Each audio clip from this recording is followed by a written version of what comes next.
Professor James Choi of Yale School of Management read the top 50 personal finance books and compared their advice to academic research. In this video, I talk about his findings and answer pretty much every question you might have on personal savings. Our best-selling personal finance authors like Dave Ramsey, Tony Robbins, Robert Kiyosaki, who wrote Rich Dad, Poor Dad, giving you the right advice? Mind you, all the finance YouTubers get their advice from books when they are not pulling it out of their hat. So if these books are wrong, then your favorite YouTuber and TikTokers are also wrong. Let's find out. These are all the questions I answer in this video. You'll find timestamps, so feel free to jump around.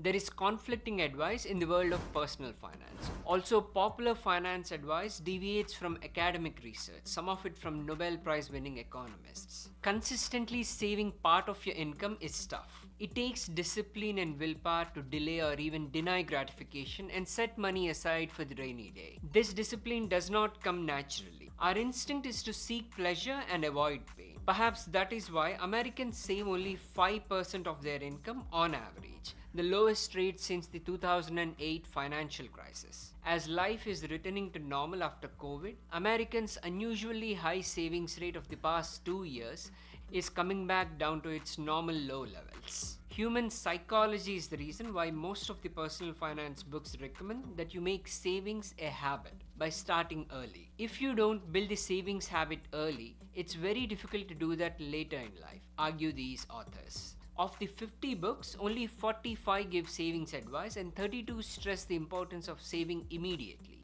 even if you are young with a low income and are barely able to pay all your bills. This makes a lot of sense from a psychological point of view, and you can also start taking advantage of the power of compounding sooner in life. But the academics disagree. Academics think you shouldn't worry about savings when you're young and early in your career because your incomes are unusually low. They recommend that you even borrow money to spend and have negative savings.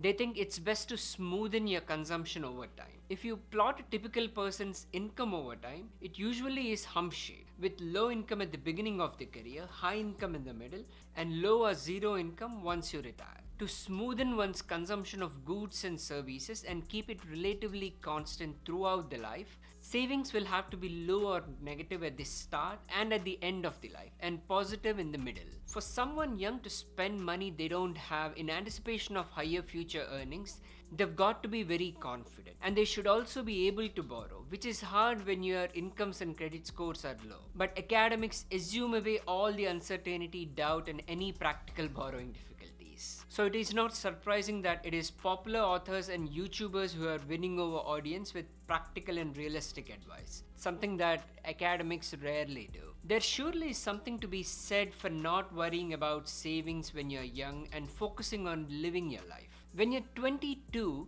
you would want to travel as much as you can, meet new people, and gather memorable experiences. You have your whole life ahead of you to earn money and worry about savings. You probably will not have the time, even if you have the inclination, to explore life once you are 45 and busy holding a job and managing your family. But savings is such an important habit in an uncertain world, where an increasing number of people are doing freelance projects and being entrepreneurial. Savings are your cushion. My recommendation is that you save a fixed percentage of your income in both good and bad times. It helps you build your savings discipline and make it a habit, and start taking advantage of the power of compounding sooner in your life.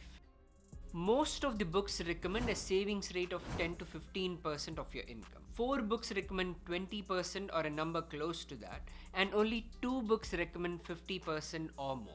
This number is only for emergency and retirement purposes. Saving for other expenses like your children's tuition fee, a house, or a car would be besides this. My recommendation is also to save 50%, because I see money only as a means to an end. I think the most valuable thing that money can buy is independence, peace of mind, and the freedom to do whatever you want. It's not the stuff that money can buy, like cars, houses, expensive vacations, and so on.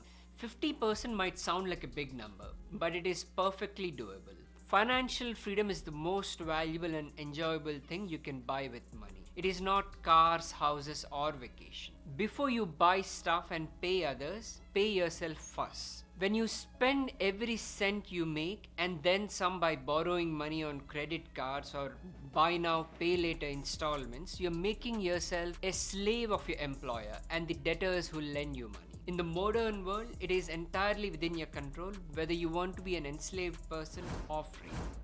The obvious benefit of savings is that the greater the percentage of your income you save and invest, the sooner you'll attain financial freedom. Or as some would call it, FU money. The most important variable that determines how much wealth you build has little to do with your income or investment returns, and a lot to do with your savings rate. High investment returns can make you rich, but those are not within your control.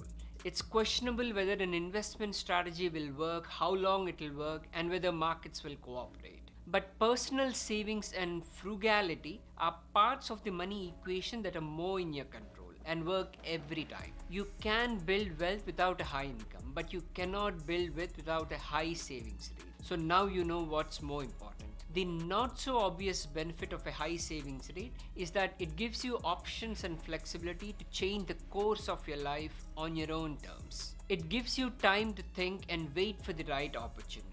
The interest or dividends you earn on your savings is nothing compared to the option of changing career at the right time or retiring early or freedom from worry. This flexibility that savings give you is increasingly important in a hyper-connected world where you compete not just with hundreds or thousands in your city, but with millions or billions worldwide. This is especially true for jobs that rely on working with your head versus your muscles. Jobs like teaching, analysis, programming, and even medicine fall into this category. A programmer in Boston has to compete with one in Bengaluru. So how do you stand out? Like Morgan Housel says, nuanced and soft skills like communication, empathy, and perhaps most of all flexibility are an excellent way to distinguish yourself. Saying that you stand out because you are smart is an increasingly lousy answer in a hyper-connected world with many intelligent people. Hard skills are easy to learn in a world where everyone has access to resources like Wikipedia and YouTube. If your employer matches employee contributions to 401k retirement savings plan, contribute enough to take full advantage of that. It doesn't make any sense to walk away from free money. 11 books agree with me on this, including Beth Kobliner's bestseller, Get a Financial Life. To build a strong habit of saving a certain percentage of your income, you should not change it even if your employer is being very generous and matching a high percentage of your contributions. Like Dave Ramsey says, if your employer matches, that amount is gravy.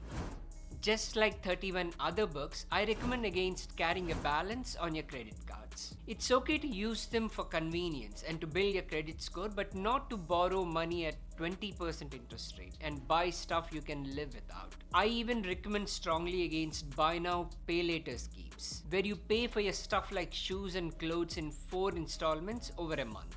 I made a video about it, check it out. I don't think any of these books talk about buy now, pay later schemes, probably because it's a more recent trend in consumer financing. 18 books advise that debt can be good when used to fund investments in things that appreciate, such as houses and human capital, but not otherwise. 7 books advise against student loans. I think borrowing to buy a house is an excellent investment, especially if you get a good rate. I would say student loans are okay, but not for all courses. My advice on student loans comes with a few qualifications. I'll make another video about it. While funding a house with debt is okay, especially if you get a good rate, but I don't think buying a house itself is a wonderful investment. Check out a video I made about buying versus renting here. 14 books agree with me that a house is not a great financial investment, including The Simple Path to Wealth by J.L. Collins. But owning a house is a very popular thing, not just in America. People get very emotional about that. 7 books say a house is a great investment even though it is not, probably because of this. It's natural for all of us to categorize savings into different buckets based on what you want to fund. Like your children's education, a house, a car, retirement, or an emergency fund. Bucketing helps to stay on top of things. It also helps motivate yourself better when you know what exactly you're saving for. Actually, one wouldn't even think twice about categorizing your investments like this until you hear an economist talk. They call such labeling mental accounting, and they don't believe in it. For academics, there's no difference between saving for your children's tuition fee and saving for a BMW car you desire. Yet another reason economists are hard to relate to and why finance YouTubers like me exist. 15 books recommend increasing your savings rate over time. 4 books recommend diverting some of the future salary increases to savings rate increases. I agree. Instead of explaining how it works again, why don't you check out the video I made about saving more tomorrow and how to trick yourself into saving more painlessly. You can find it somewhere here. It is not a good idea to live hand to mouth. Even if you have illiquid assets such as house that gives you a high return or savings in your retirement account that you cannot withdraw, at least not without a penalty. 28 of the 50 books mention the need for everybody to build an emergency savings fund of anywhere from $1,000 to 2 years of income, which is the same as saying that living hand to mouth is not a good idea. But 20% of US households are categorized as wealthy hand to mouth, and the academics seem to approve of that if your asset returns are high enough. I would be nervous to do that, but classical economists behave as if human psychology does not matter. It's tricky to figure out how much to spend in your retirement. You want to use all of your assets to live your best life, but you don't want to outlive your assets either. One easy way to manage this longevity risk is to buy annuities, where you invest a lump sum amount and keep getting a fixed return every month, as long as you're alive. You then don't have to worry about running out of money anymore. Given the obvious advantage of annuities, one would think more books would recommend them, but only 4 do. One of them is Money Master the Game by Tony Robbins, but no book explicitly recommends against life annuities. The general advice on retirement spending is to spend a fixed percentage of your assets every year in such a way that you maintain the value of your portfolio on an inflation-adjusted basis. One book advises spending 3% of your financial wealth per year in retirement. 7 books advise 4%, one advises 5, one advises 6.7, and 2 books, both by Dave Ramsey, advise 8%. The logic behind 8% is that gross investment returns will be 12% and inflation rate will be 4%. So you can spend the 8% real return without reducing your assets. 5 books explicitly tie their withdrawal rates to the stated expected real portfolio return, which I think is the best way to go about it.